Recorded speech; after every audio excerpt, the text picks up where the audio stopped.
Sallallahu ala Muhammad sallallahu alaihi wasallam. Makanya yang kedua, mendoakan. Dan mendoakan itu merupakan apa? Senjata, Ibu. Ibu tahu senjata? Kita lihat. Ya, kita lihat tukang es kelapa. Kang Junet namanya yang suka muter. Kang Junet itu selalu membawa kelapa kemana-mana. Apa yang kita bayangkan kalau kita beli kelapa, lalu Kang Junet tidak membawa golok? Mas, es kelapa. Bentar ya, Ustaz. 2 jam ya? Loh, kok 2 jam? Saya nggak bawa golok. 2 jam pun belum tentu selesai. Tapi ketika Kang Junet itu membawa golok, nggak sampai 5 menit. Es kelapanya mau dikasih jeruk, Ustaz? Boleh, nggak apa-apa. Maka akhirnya kita mendapatkan es kelapa seger dalam waktu tidak sampai 10 menit.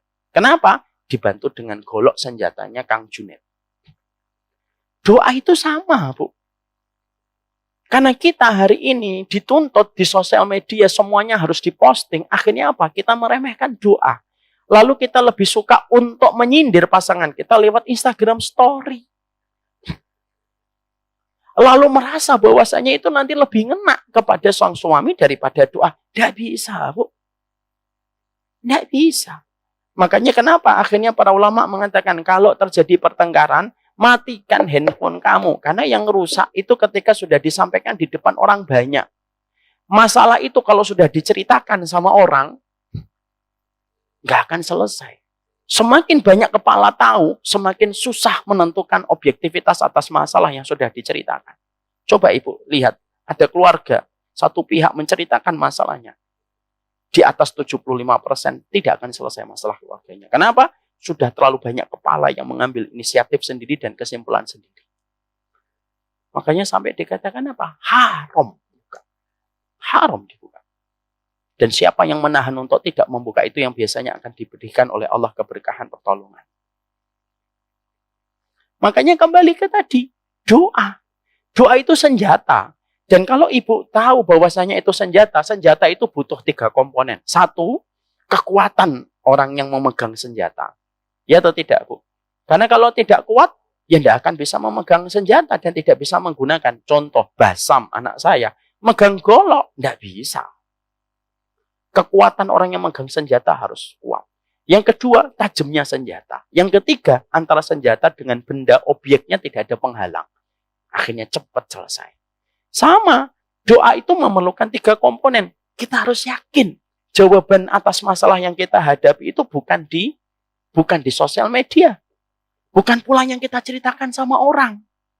Makanya sampai Imam Ibnu Katsir itu berkata, kalau kamu ingin tahu keburukan suami dan keburukan istri, simple.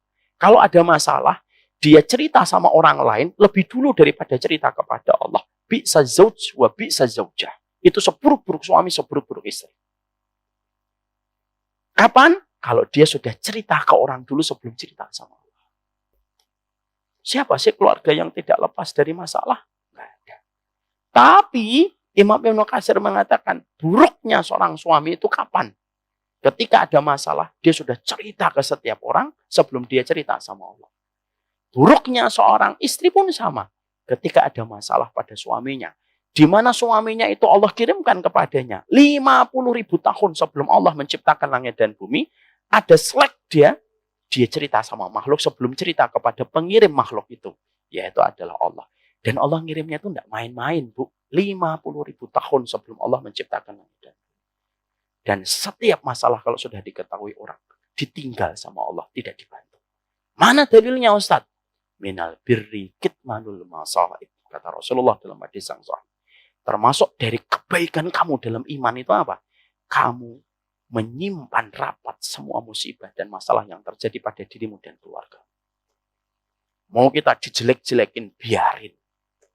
Kita punya Allah yang mengatur semuanya. Itu yang kita harus perhatikan. Makanya kekuatan doa itu penting. Saya kemarin Ibu di kajian, saya menyampaikan tentang bagaimana kita menghadapi suami yang tidak sholat. Begitu kan? Saya menyampaikan satu tema di sebuah kajian. Gimana kalau suamimu tidak sholat? Ini kan para ulama memandangnya ada 2. Kalau suamimu menolak sholat karena mengingkari kewajiban, wajib pisah. Kok Mas gak sholat? Gak wajib. Mas sholat. Terserah saya dong. Kalau mau ya sama saya, ya begitu. Kalau nggak mau, cari suami lain. Cari suami lain, Bu. Bismillah. Mau mengingkari kewajiban. Tapi kalau ada seorang suami, dia tidak sholat, tapi dia tahu kewajiban, tapi belum mau untuk sholat. Ibu diberikan dua pilihan. Nunggu kalau sabar. Pisah kalau ibu melihat bahwasanya ini tidak bisa berlarut-larut ketika tidak ada satu titik jelas. Mas sholat mas? Ya. Sholat enggak? Sholat itu wajib. Tapi hatiku belum dapat hidayah. Salam ya sama Allah kalau sholat. Kalau semacam ini, ibu dikasih oleh Allah pilihan.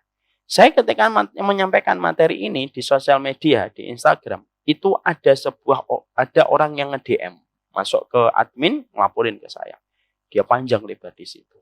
Saya berkata, kalau suamimu belum sholat, berdoalah dulu sebelum mengambil keputusan. Khusyuk berdoa. Itu di situ ada yang nge-DM, Bu. Ini kisahnya. DM-nya masih ada, dikirimkan ke grup oleh admin IG saya kepada kami. Lalu bercerita, Ustadz, saya adalah orang yang pernah mendengar Ustadz menyampaikan tentang masalah kekuatan doa seorang istri. Suaminya tidak sholat, Bu. Didoakan hampir 3 tahun. Dan akhirnya dengan izin Allah, hari ini suaminya tidak pernah kelewatan untuk sholat berjamaah. Siapa yang memegang hati seseorang? Allah. Dan doanya istri itu besar, Bu. Kenapa doanya istri itu besar? Kamu tahu aibnya, kamu tahu salahnya, kamu tahu kurangnya, kamu tahu bagaimana suamimu. Tapi kamu masih tetap mendoakan. Itu yang dinilai sama Allah. Orang lain mendoakan suami kita, wajar. Dia nggak ngerti aibnya suami kita kok. Ya atau tidak, Bu? Berapa banyak suami yang dipuji sama orang? Wah, Masya Allah ya ma, baik suaminya gitu. Kamu nggak tahu di rumah ya apa. Apa kamu nggak ngerti di rumah? Gitu. Tapi kalau ibu, kenapa kok dinilainya mahal oleh Allah, Bu? Karena ibu mendoakan, ibu tahu aibnya, ibu tahu kekurangannya, ibu tahu segala macam yang berkaitan tentang dirinya. Maaf sekali, sampai ekstrimnya tuh kalau saya nambahin, ini nggak ada di kitab, saya tambahin. Sampai ibu tahu kalau dia kentut itu, ini kentutnya dia. Lalu ibu tetap mendoakan, itu yang dinilai sama Allah. Sama, doanya suami kepada istri itu dinilainya besar oleh Allah. Kenapa? Kamu yang membiayai, kamu yang ngasih nafkah, kamu yang menjadi punggungnya dari api neraka. Kamu yang ngasih kecukupan makannya, AC-nya, sampai semua gadgetnya kamu yang bayarin semuanya. Tapi kamu tahu bengkoknya dan kamu tetap mendoakan. Itu doanya suami itu dinilai besar oleh Allah. Mendoakan orang yang kita tahu aibnya itu tidak gampang. Saya mendoakan ibu semoga dirahmati oleh Allah. Wajar, saya nggak ngerti aibnya ibu. Tapi ketika saya mendoakan istri saya tahu aibnya dan tetap mendoakan itu besar. Kenapa? Inna idhamal jaza ma idhamil bala. Besarnya pahala itu disertai dengan besarnya cobaan. Apa yang besar cobaannya? Tahu aibnya orang dan kita tetap harus mendoakan. Itu yang menjadi bermakna. Makanya mendoakan itu penting sekali. Dan itu tidak terpisahkan pada kehidupan kita. Di dalam kita mengatur setiap poin penting yang akan kita sampaikan, perhatikan doamu sudah atau belum. Karena apa?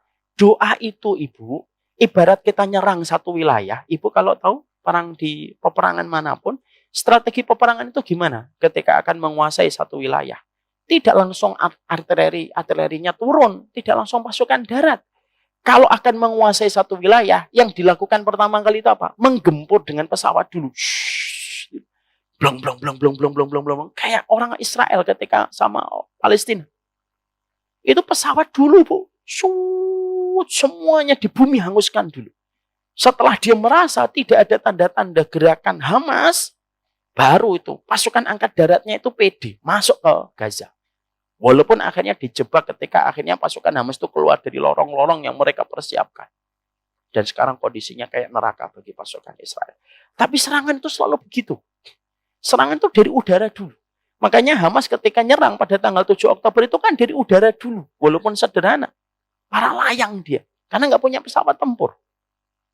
Sama, Bu. Kita ketika menginginkan target, kita lock itu target kita. Maka ngelock target itu dengan apa? Doa dulu. Ya Allah, ini suami saya. Ini suami saya, ya Allah.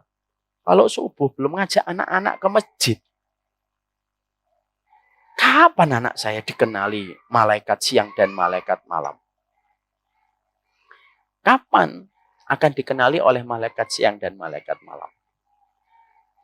Maka ketika kita dalam kondisi semacam itu yang kita lakukan dan kita kerjakan itu apa? Yaitu adalah mendoakan dulu. Memaksimalkan dulu. Supaya akhirnya doa itu betul-betul membuka jalan. Dan akhirnya memberikan kemudahan bagi kita. Untuk mendapatkan apa yang kita inginkan. Insya Allah ya. Hal-hal kayak gini tuh Ibu. Yang harusnya para suami itu harus paham. Seorang ibu pengen ngaji. Anaknya nangis. Padahal ibunya pengen sekali dapat ilmu. Makanya sedih sekarang. Kalau generasi Z Ibu. Suka memusuhi ibunya dan bapaknya. Saya. Berapa banyak ibu-ibu yang kadang-kadang pengen ngaji gitu. Anaknya nangis-nangis gitu. Nanti giliran ketika ibunya ada salah dikit, anaknya nyalahin orang tuanya. Semoga ibu itu dikasih kelapangan dan kesabaran.